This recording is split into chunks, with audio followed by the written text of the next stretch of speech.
Nabi SAW mengatakan, jangan pernah engkau menuduh Allah salah dalam keputusan yang telah ditetapkannya kepadamu.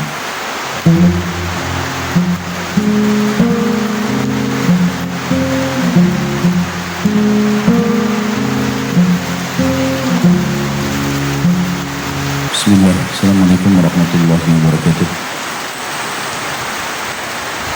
Alhamdulillah, tidak pernah lisan kita berhenti memuji Sang Pencipta Allah atas segala nikmat yang dilimpahkan kepada kita. Termasuk Allah masih memberikan kita umur hari ini dan juga kita bisa menghadiri majelis ilmu. Semoga ini dicatat pahala yang lengkap oleh Allah Subhanahu wa taala, dan juga Allah menerima seluruh amal yang pernah kita kerjakan dan juga akan kita kerjakan sampai menjelang ajal datang nanti. Dan juga semoga menjadi penyebab juga atas semua dosa kita dimaafkan oleh Sang Pencipta Allah. Malam ini insya Allah kita akan melanjutkan bahasan seperti biasa, dosa-dosa besar. Dan malam ini berjudul marah kepada takdir Allah. Syekh Muhammad bin Wahab menyebutkan di halaman 78, kalau yang pegang bukunya, bab as-sakhat atau bab kemarahan. Sebenarnya yang beliau maksudkan di sini bukan marah secara umum, tapi marah secara khusus, di mana orang-orang tidak menerima keputusan Allah Subhanahu wa taala. Makanya di antara dalil yang diangkat oleh beliau itu berhubungan dengan masalah apa yang saya bahas tadi atau sebutkan, dan akan kita paparkan panjang lebar insya Allah ke depannya. Teman-teman sekalian, memang kita manusia ini sangat terbatas. Keterbatasan kita sangat luar biasa. Sampai-sampai kita tidak tahu apa yang sedang terjadi dalam tubuh kita sendiri. Makanan yang kita makan pun kita tidak pernah tahu dan membedakan mana yang jadi nutrisi, mana yang akan jadi kotoran. Itu juga dengan minuman, itu juga oksigen yang kita hirup. Tidak bisa dengan mata kita ini melihat mana bakteri, mana oksigen yang segar dan seterusnya. Itu juga banyak hal dalam tubuh kita. Ya Allah mengatakan wa fi anfusikum afala tubsirun. Dalam diri kalian sendiri ada keajaiban penciptaan Allah. Apakah kalian tidak melihatnya? Belum lagi di sekitar kita. Banyak sekali fenomena teman-teman sekalian, kadar cahaya matahari, kadar panasnya, kemudian juga malam, kadar panjang malamnya, kemudian turunnya hujan, kadar air yang turun, dan sekian banyak jumlah butiran pasir, ya, volume air, dan terlalu banyak. Yang kalau kita ingin mempelajari satu persatu itu, jangankan kita berbicara bisa membuatnya atau menciptakannya, kita ingin mempelajari saja tidak akan pernah cukup umur seluruh manusia. Sungguh sebuah keputusan dan takdir yang luar biasa. Makanya kita sebagai seorang muslim, Allah berikan sebuah kesimpulan sederhana. Rukun imanmu, beriman kepada Allah dimulai dan diakhiri dengan beriman kepada takdir baik dan takdir buruk. Artinya itu semua pasti terjadi. Kau terima tidak terima, maka pasti akan terjadi. Kita akan mulai teman-teman sekalian dulu membaca dalil yang ditulis oleh Syekh Muhammad bin Wahab rahimahullah. Ada 3 dalil yang diangkat oleh beliau. Yang pertama surah At-Taghabun ayat 11. A'udzu billahi minasyaitonir rajim.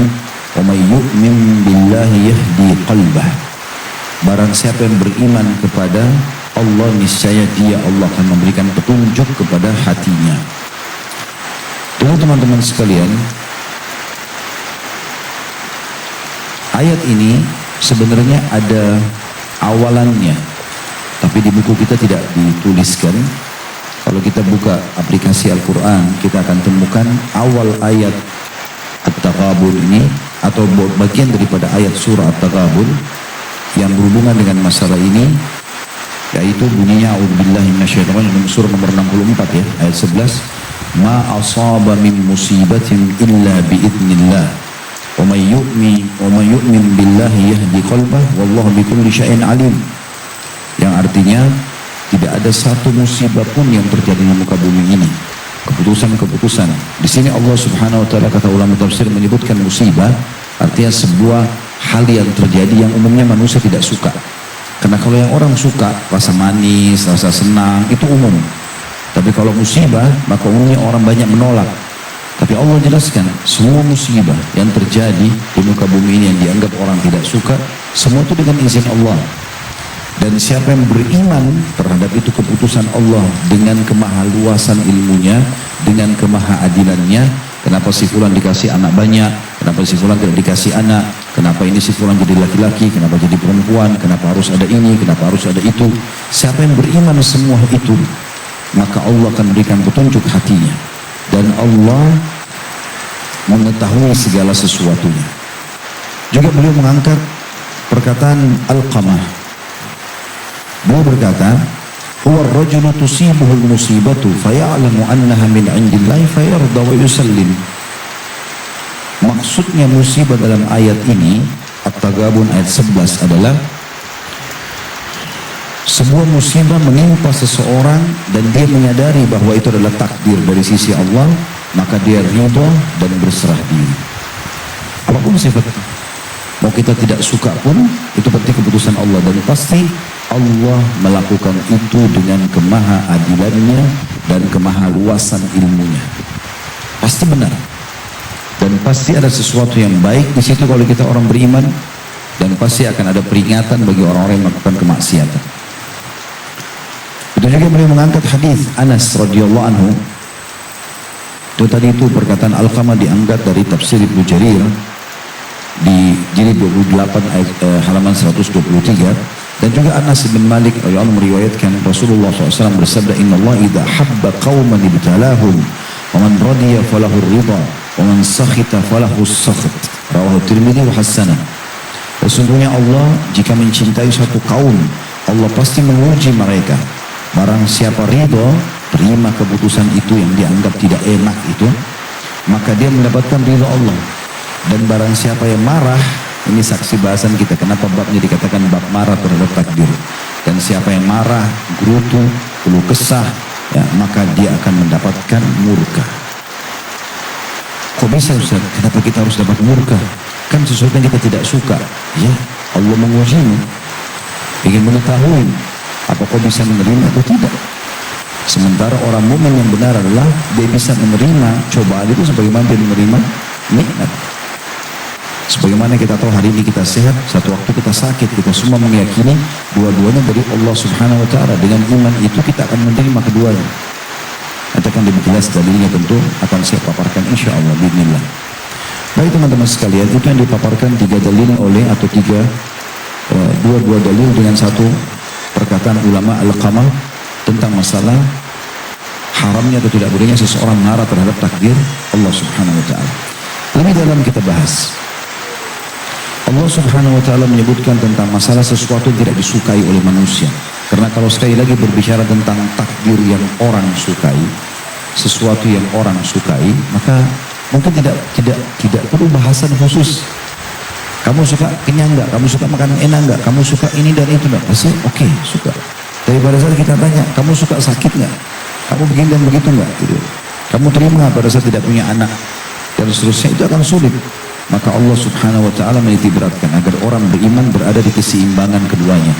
Bagaimana dia menerima nikmat Allah dan juga menerima keputusan Allah dari sisi takdir yang dianggap buruk bagi dia.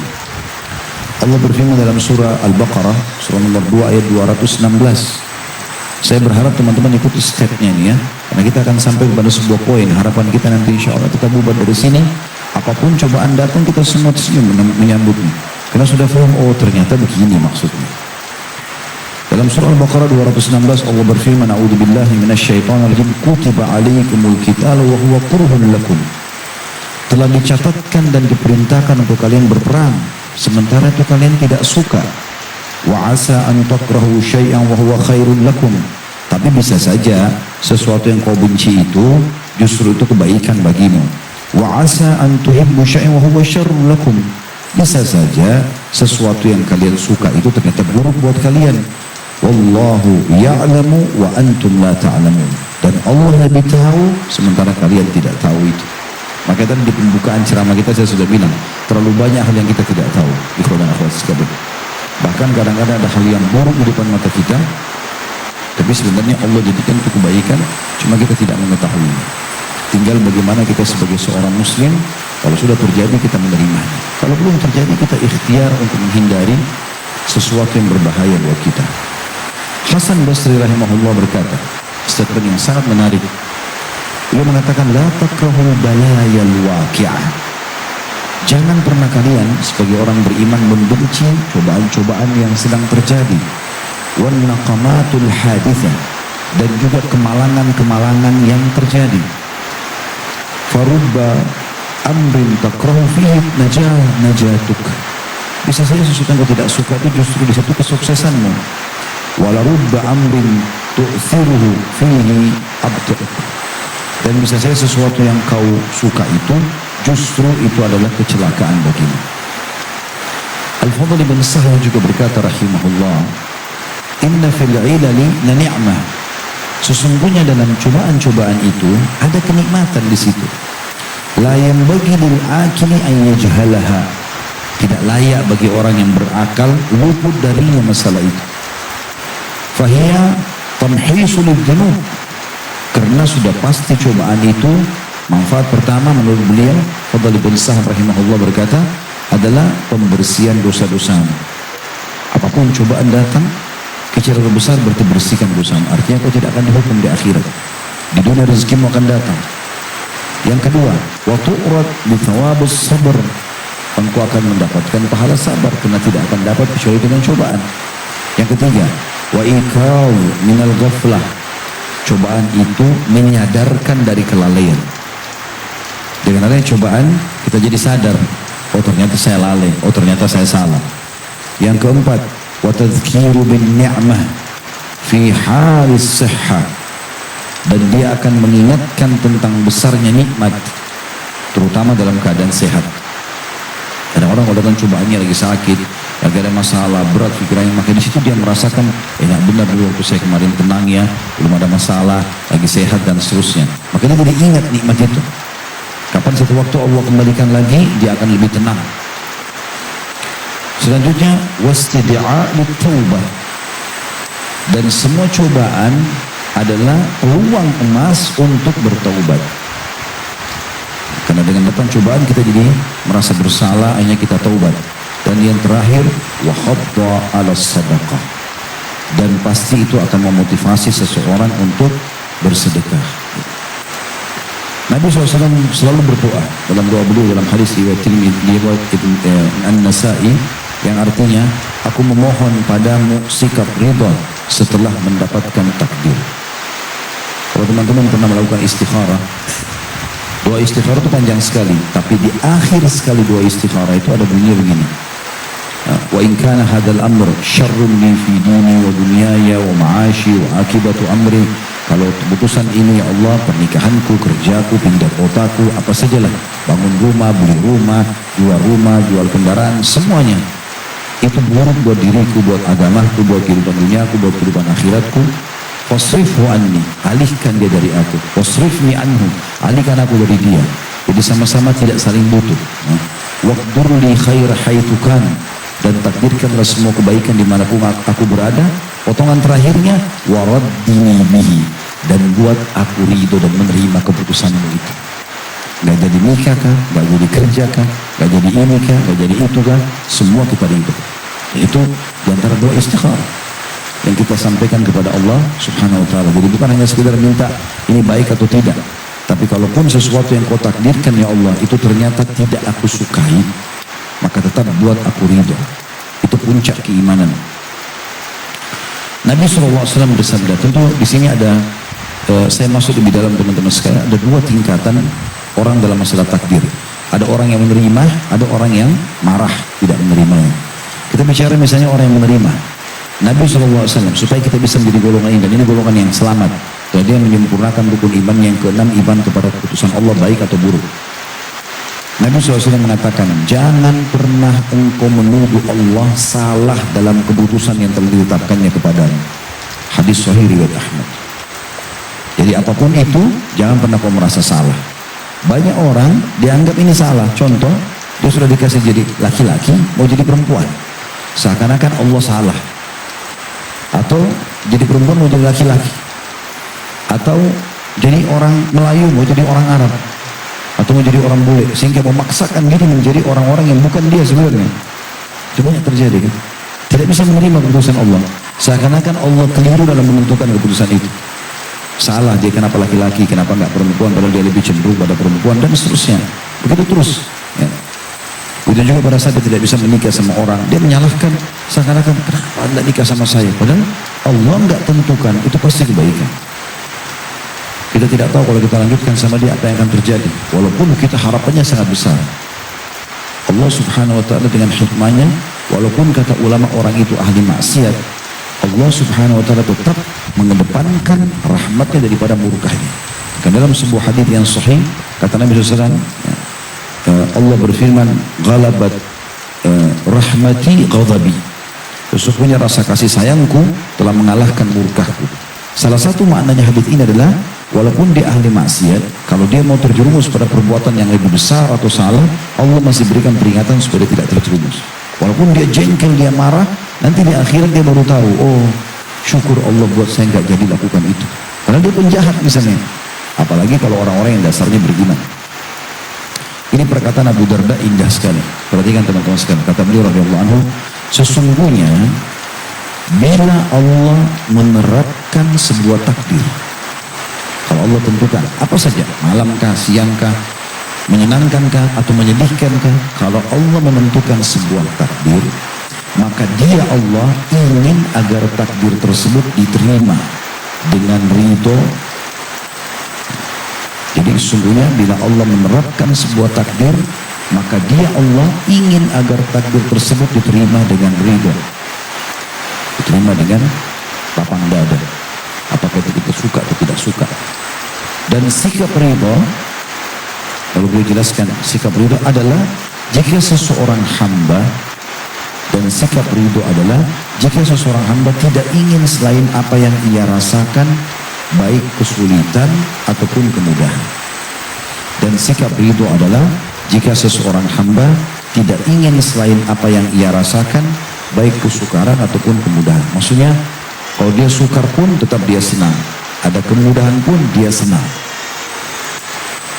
Umar bin Abdul Aziz rahimahullah berkata, aku selalu berada di pagi hari, aku selalu berada di pagi hari dengan tidak memiliki rasa senang, tidak gembira, kecuali semua takdir aku terima dari qada dan qadarnya Allah. Dari keputusannya Allah, semuanya aku terima. Jadi aku keluar pagi hari, mau tabrakan kah, mau diganggu orang kah, atau mau senang kah, pokoknya semua aku terima. Itu sifat orang beriman. Karena Allah tidak mungkin membalimi hamba. Sampai pernah ada seorang wanita, pernah kita ceritakan itu, dia sedang di salah satu masuk dalam salah satu tawanan perang. Wanita ini bukan muslim, dia termasuk dalam tawanan perang kaum muslimin. Anaknya hilang, dia cari-cari anaknya. Begitu dia dapat anaknya dalam kondisi panas, debu banyak, langsung disusui sama dia. Lalu kemudian Nabi SAW bilang kepada para sahabat, kalian lihat ini? Kata para sahabat, ya Rasulullah. Kata Nabi SAW, kira-kira kalau kita bakar api, ibu itu kita suruh lempar anaknya ke api, dia mau nggak? Tentu tidak ya Rasulullah. Gak ada ibu yang baru temukan anaknya setelah dia khawatir anaknya mati terbunuh, lalu dia susuin, kemudian dia suruh lempar di api. Apakah dia mau lakukan? Kata para sahabat, tidak ya Rasulullah. Kata Nabi SAW, demi zat yang jiwa Muhammad dalam genggamannya, Tuhan kalian Allah lebih sayang kepada kalian daripada ibu itu kepada anaknya. Jadi walaupun buruk di mata kita, Allah lebih tahu itu baik buat kita. Seperti itu memahami. Disebutkan di dalam beberapa statement para ulama tentang masalah ini. Kalau misalnya muncul pertanyaan di benak antum, kenapa saya diuji? Maka jawabannya sederhana. Ketahuilah bahwasanya bukan kamu sendiri yang diuji, kata ulama. Dan ketahuilah tidak akan bisa diketahui kualitas seseorang tanpa ujian dan cobaan. Dari mana kita bisa tahu kualitasnya pegawai itu? Siswa ini, mahasiswa itu tidak ada ujian. Kenapa kita di sekolah dan kampus ada ujian? Untuk apa? Begitu orang kalau di kantor, dia mau naik jabatan, ada ujian nih pasti. Gak mungkin tidak. Semua itu Allah subhanahu wa ta'ala datangkan karena memang tidak akan terlihat kualitas seseorang tanpa ujian. Berapa banyak keberanian terlihat setelah ujian perang datang. Berapa banyak pengorbanan, kedermawanan terlihat setelah memang datangnya bencana. Terlihat siapa yang dermawan, siapa yang tidak. Dan Allah subhanahu wa ta'ala berfirman dalam surah Al-Ankabut, surah nomor 29 ayat 1 sampai ayat 3. A'udzu billahi minasyaitonir rajim. Alif lam mim. Alif lam mim. huruf-huruf pertama dalam Al-Quran yang Allah lebih tahu maknanya. Ahasiban nasu ayyutraku ayyakulu amanna wa hum la yuftanun. Apakah manusia mengira mereka akan dibiarkan sementara mereka mengatakan beriman dan mereka tidak diuji? Saya diuji. Benar gak imanmu? Benar gak kau loyal dengan perusahaan? Walaqad fatanna alladziina qablahum, dan kami telah menguji orang-orang sebelum mereka. Fala ya'lamanna Allahu alladziina shadaqu wa la ya'lamanna al-kadhibin. Dan dengan ujian itu Allah bisa tahu mana yang jujur dengan keimanannya dan mana yang dusta. Ya. Waktu sahabat-sahabat Nabi dengar kebetulan mereka tidak ikut ke Badar, lalu mereka dengar sahabat-sahabat pulang dari Badar, oh luar biasa malaikat hadir, pemimpin Quraisy si fulan mati, si fulan mati. Tadinya mereka takut perang, tapi setelah mereka perang mereka rasakan kenikmatannya. Karena akhirnya mereka gembira, menang, agama Islam dimenangkan, Allah berikan mereka ghanimah yang sangat banyak, dijamin surga bagi mereka. Akhirnya orang-orang yang tidak hadir penasaran nih, ya Rasulullah, kalau ada perang lagi kami mau ikut. Subhanallah, 1 tahun setelah itu Badar tahun 2 Hijriah, dia tahun 3 Hijriah terjadi perang Uhud. Maka pada saat itu Allah Subhanahu wa taala uji kaum mukminin dengan kekalahan. Setelah mereka menang, mereka kalah. Lalu Allah turunkan firman-Nya. Allah mengatakan walaqad kuntum tamannawna al-mauta min qabl faqad ra'aytumuh. Dulu kalian banyak ngomong nih, oh mau mati syahid, mau seperti di Badar. Sekarang kalian sudah lihat, mana buktinya? Jadi Allah SWT uji. Dan di situ kelihatanlah muncullah Anas bin Nadhr, muncullah Hamzah bin Abdul Muttalib dan sahabat-sahabat Nabi memang yang betul-betul jujur dengan keimanannya, memang cari kematian dan mau surga. Betul juga kalau ada yang mengatakan, kenapa saya tidak dapat apa yang saya inginkan? Saya mau nikah sama fulan, saya mau bekerja di tempat ini, kenapa ya belum bisa ya? Maka Allah Subhanahu wa taala mengingatkan tadi dalam Al-Baqarah ayat 216. Ingat selalu itu, wa asa an takrahu syai'an wa huwa khairun lakum. Bisa saja kalian benci sesuatu tapi itu lebih baik bagi kalian. Wa asa an tuhibbu syai'an wa huwa syarrun lakum. Bisa saja kalian suka sesuatu tapi itu buruk bagi kalian. Wallahu ya'lamu wa antum la ta'lamun. Allah tahu dan kalian tidak tahu. Kalau ada yang bilang juga, mengapa berat sekali cobaan ini? Allah menjawab dalam Al-Quran, la yukallifullahu nafsan illa wus'aha. Dalam surah Al-Baqarah ayat 286, Allah tidak akan menguji seorang hamba di atas kemampuannya.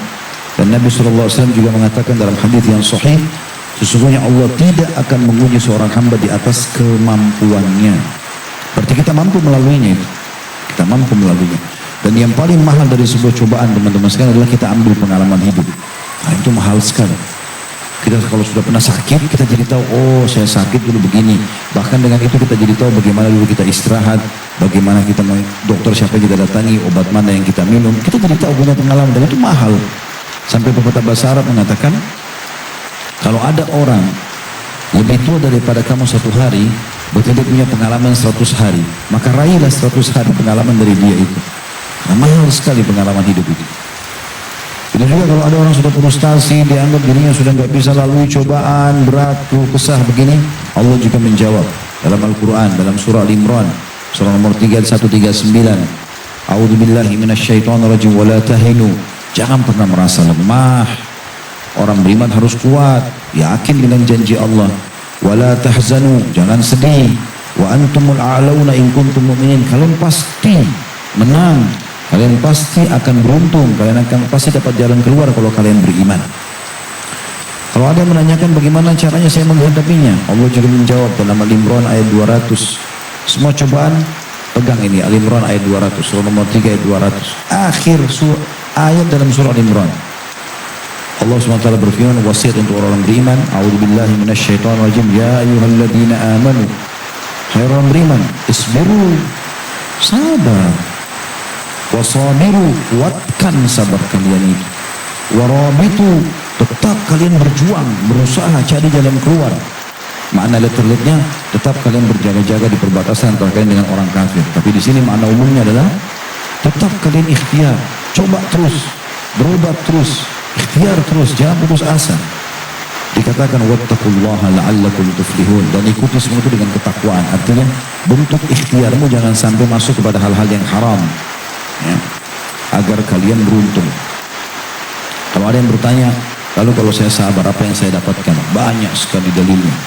Di antara firman Allah Subhanahu wa taala, yang sabar bekerja belum dapat pekerjaan, yang mau nikah belum dapat pekerjaan, dia sudah menikah lalu bercerai dengan pasangannya tanpa dia inginkan, belum dikasih anak, banyak cobaannya, macam-macam, gangguan tetangga, gangguan orang kantor, dihina fisik, dihina segala macam, semua itu.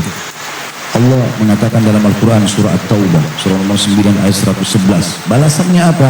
Innallaha ashtara minal mu'minina anfusahum wa amwalahum bi anna lahumul jannah. Sesungguhnya Allah membeli dari orang-orang beriman diri mereka, dicoba oleh Allah SWT dengan segala macam, dan harta mereka yang mereka keluarkan agar mereka mendapatkan surga. Balasannya surga abadi selama dalam kenikmatan.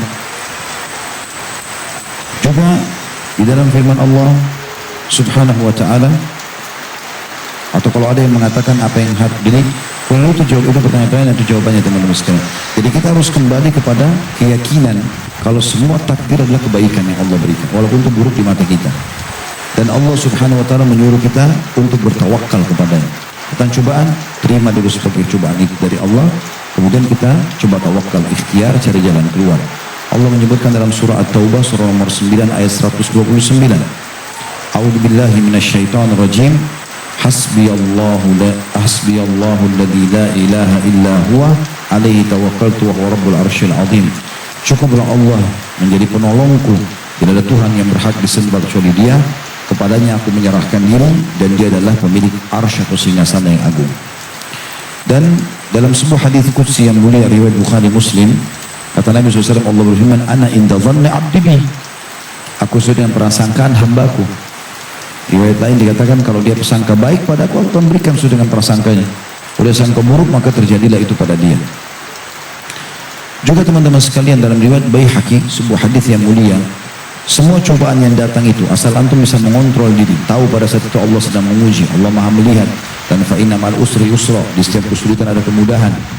Maka kalau kita nanti melihat pahalanya hari kiamat, bukan cuma kita gembira, orang yang tidak tertimpa apa yang menimpa kita, gangguan selama kita di dunia, maka mereka berharap tertimpa cobaan yang lebih berat daripada kita. Bahkan dalam sebuah hadis riwayat Baihaqi, kata Nabi SAW, yawaddu ahlul afiyah yaumal qiyamah, semua orang yang diberikan kesehatan nanti di hari kiamat, waktu di dunia dikasih kesehatan, mereka berharap pada hari kiamat nanti anna juludahum quridat bil maqarid, mereka berharap agar kulit-kulit mereka digunting-gunting dengan gunting yang tajam, mimma yaruna min thawabi ahli bala, setelah mereka melihat bagaimana besarnya balasan orang yang telah datang ujian kepadanya. Ujian itu hanya sebentar, selama di dunia saja. Dan juga teman-teman sekalian, orang diuji oleh Allah Subhanahu wa ta'ala, kalau dia orang beriman, pembersihan dosanya. Kalau dosanya sebetulnya sudah tidak ada, berarti peninggian derajatnya. Itu diambil daripada hadis Nabi SAW, riwayat Tirmidzi dan Ibnu Majah. Kata Nabi SAW, al-anbiya'u thummal amthal wal amthal, orang yang paling berat cobaan adalah para nabi-nabi, kemudian orang-orang yang dekat dengan nabi-nabi tersebut secara keimanan. Fayubtalu rajulu ala hasbi dini, fayubtalu rajulu ala hasbi dini, seseorang akan diuji sesuai dengan kekuatan agamanya. Fa in kana dinuhu salba ishtadda bala'uh, kalau agamanya makin kuat, imannya kuat, maka makin besar cobaannya. Wa in kana fi dinihi riqqah, kalau agamanya lemah, ibtala ala hasbi dini, diuji sesuai dengan kadar imannya saja. Fama yabrahul bala bil abdi hatta yatrukuhu yamshi ala al-ardi ma'ali khati'ah, terus saja seorang hamba diuji oleh Allah sampai Allah biarkan dia jalan di muka bumi tidak tertinggal satupun dosanya.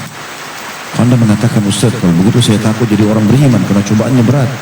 Ya, misal contoh, ini orang yang belum memahami bahwasanya sebenarnya ada hadis Nabi, inna idzamal ajri ma idzamal bala, sesungguhnya besarnya kadar balasan sesuai dengan besarnya kadar cobaan. Ada balasannya juga besar, gitu kan, sesuai dengan cobaan tersebut. Dan sebenarnya cobaan itu bentuk kasih sayang Allah, karena kalau kita lagi dicoba, ada takdir yang kita anggap yang baik datang kepada kita, lagi sakit, apalah gangguan orang segala macam, sebenarnya kita sedang meringkas umur kita dalam ketaatan. Karena kalau cobaan lagi datang, kita nggak ada peluang berdosa. Selalu kita berpikir untuk berbuat kebaikan. Orang kalau lagi sakit, demam, diajak temannya ke diskotik, nggak mau dia. Atau orang lagi sibuk kerja lah, urusan dunia lagi banyak ini kerjaan, dia kejar target, diajak pergi jalan-jalan sama temannya, aduh nggak bisa, lagi sibuk. Kesibukan itu, kalau kita dalam agama mungkin didatangkan cobaan-cobaan barang, membuat dia berhenti dari kemaksiatan dan dia meringkas hidupnya dalam ketaatan. Andai dia tahu nilainya itu hari kiamat, dia berharap semua hidupnya cobaan. Ibnu Baz berkata, Syekh bin Baz rahimahullah, Allah yabtali ibadah bis-sarra'i wa dharra.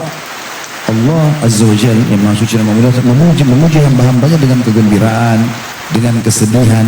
Jadi kegembiraan itu juga cobaan. Apakah antum bersyukur atau tidak?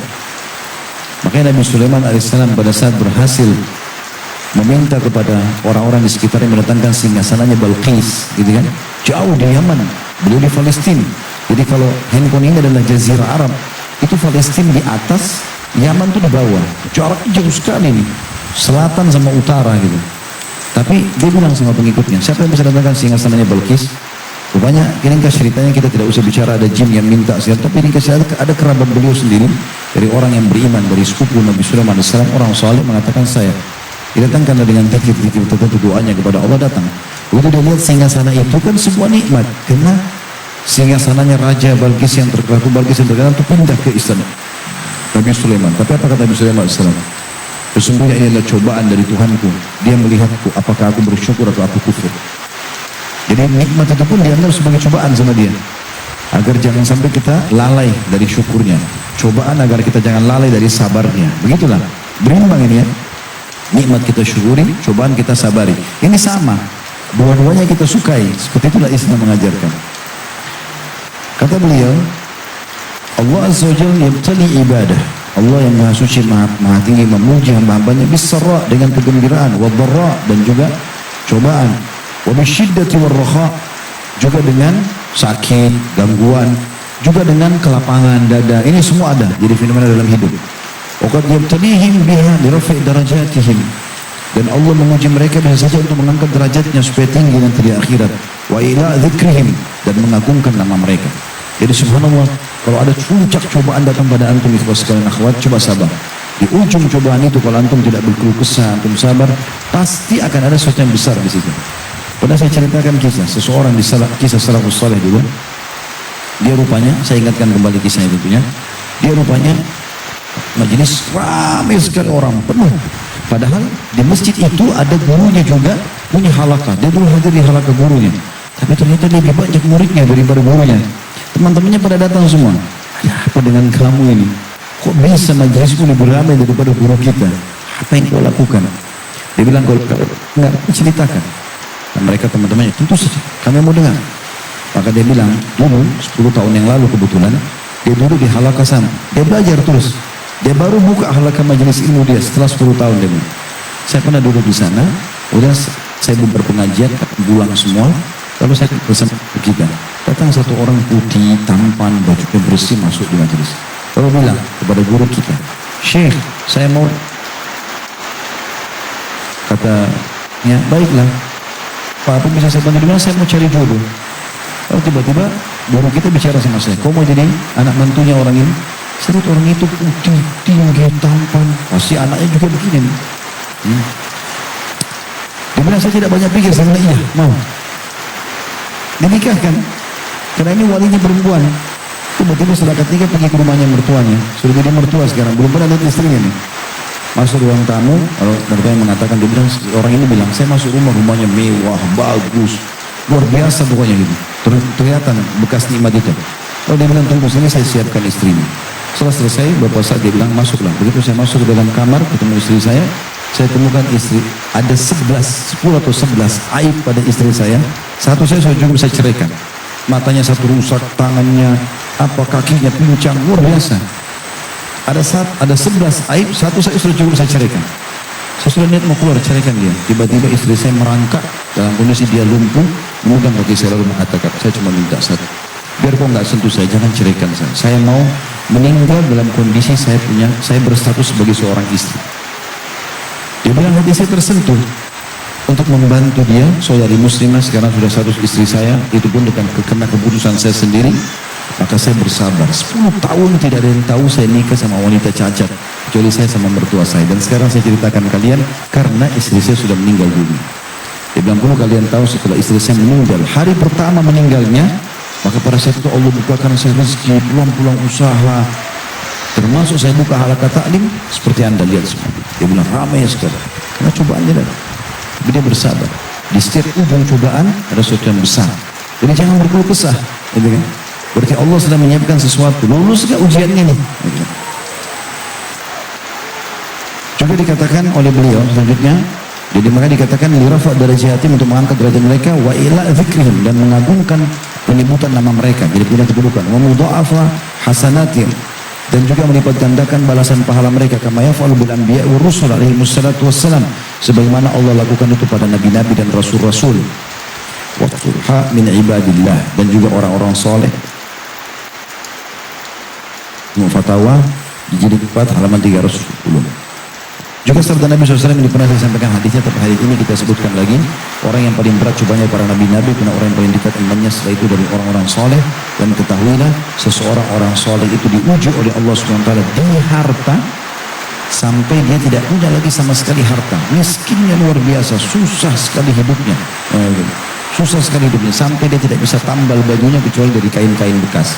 Tapi ketahuilah, mereka dengan imannya mencintai cobaan itu sebagaimana kalian cintai kemewahan.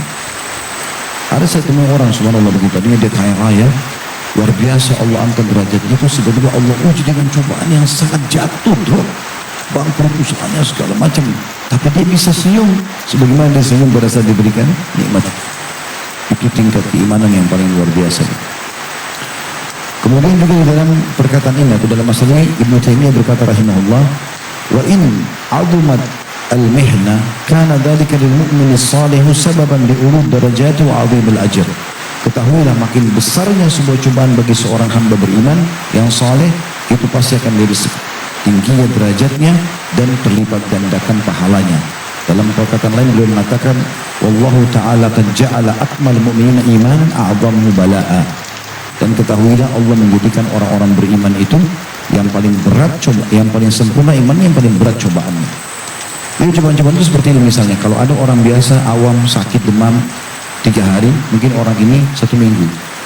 Umum orang semua diuji, tapi bukan baik diuji sama semua orang, tapi orang beriman lebih lama selesainya misalnya, atau lebih berat cobaannya dari sisi itu. Mungkin orang cuma flu, dia flu sama demam, gitu. Seperti itulah, karena hadis tadi ini tentang nabi-nabi, orang yang paling berat cobaannya adalah keluar karena Nabi SAW lagi demam. Dan pada saat itu sahabat datang lalu memegang, kaget dengan demam Nabi SAW. Maka Nabi waktu ditanya, apakah anda ya Rasulullah mendapatkan 2 pahala karena demam seperti ini? Kata Nabi SAW, iya, sesungguhnya besarnya pahala sesuai dengan kadar besarnya cobaan. Al-Munawi berkata, barang siapa menyangka bahwa apabila seorang hamba ditimpa ujian yang berat itu adalah sebuah kehinaan, maka sungguh akalnya telah hilang dan hatinya telah buta. Betapa banyak orang soleh yang mendapatkan cobaan. Ketika kita melihat bagaimana Nabi Yahya bin Zakaria disembelih atau dibunuh oleh kaumnya sendiri. Terbunuhnya 3 khulafaur rasyidin, Umar bin Khattab ditusuk oleh Abu Lu'lu', Utsman bin Affan dibunuh oleh kaum Khawarij, gitu kan? Ali bin Abi Thalib dibunuh oleh kaum Khawarij. Ini orang-orang mulia. Sampai Nabi SAW waktu pernah jatuh sesuatu barang dari beliau, kemudian Ali bin Abi Thalib yang memungutnya. Lalu Nabi berkata kepada sahabat-sahabat hadis itu, kasihan sepupuku ini, nanti dia akan diuji oleh Allah dengan terbunuhnya di bagian kepalanya. Sampai Ali tahu. Ali mengatakan, dia sudah dengar lalu mengatakan, sungguh demi Allah, dan jiwa Ali dalam genggamnya, nanti akan ada pisau seseorang tertusuk di sini dan tembus ke sini. Jadi tunjuk tubuhnya. Dia tahu Nabi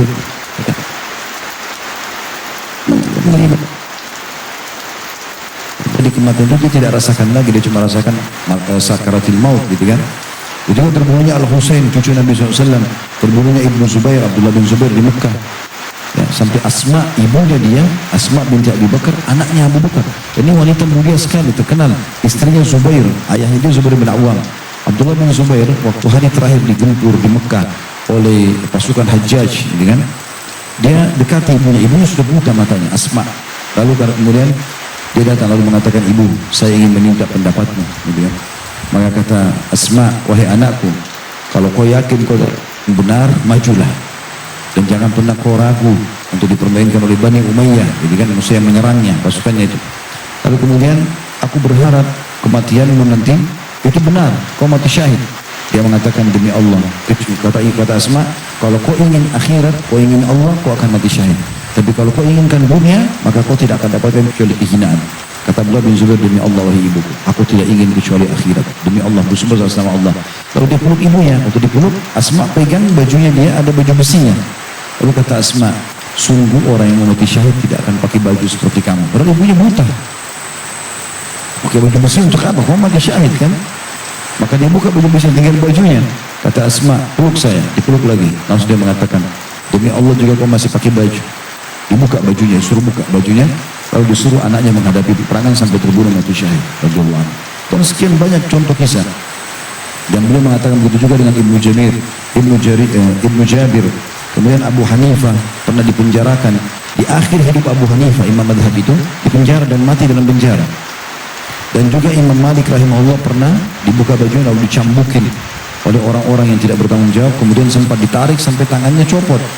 Rahimahullah. Begitu juga dengan Imam Ahmad pada saat mempertahankan tentang Quran adalah perkataan Allah. Dikatakan pada saat itu oleh kaum Mu'tazilah kalau Quran itu adalah makhluk. Beliau pertahankan sampai dicambuk-cambuk, dirantai berdarah-darah, disayapi kulitnya dalam kondisi beliau hidup. Dan sekian banyak juga contoh-contoh dalam masalah kesabaran mereka. Karena mereka tahu sebagaimana Allah berikan mereka nikmat, maka begitu pula mereka menikmati cobaan tersebut dan tidak akan mungkin salah apa yang Allah ujikan kepada mereka. Makanya teman-teman, orang-orang non-muslim pun sekarang membahasakan ya. Saya pernah lihat cuplikan seorang mu'alaf masuk Islam, dia membahasakan kenapa ada tertarik dengan Islam. Dia bilang, saya belum pernah lihat ada komunitas orang seperti kaum muslimin, dan uniknya standar. Mau mereka ada dimanapun, muslimnya sama semua. Mau orang Murid, mau orang Arab, mau orang dimanapun sama. Dia bahasakan begitu. Sama saja. Kalau mereka itu kaum atau satu kelompok orang yang kalau sedang diberikan kenikmatan, pasti mereka selalu bersyukur. Dan kalau ada cobaan, mereka adalah orang yang paling sabar. Tidak ada manusia seperti kaum muslimin. Dan kalau mereka sudah jatuh, maka mereka adalah orang yang pertama bangkit. Bangkit.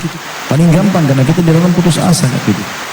Dalam Islam kita dilarang putus asa. Bahkan kita pernah bahas salah satu yang mau disebutkan oleh para ulama tentang dosa-dosa besar itu termasuk Imam Ghazali rahimahullah adalah putus asa dari rahmat Allah subhanahu wa ta'ala.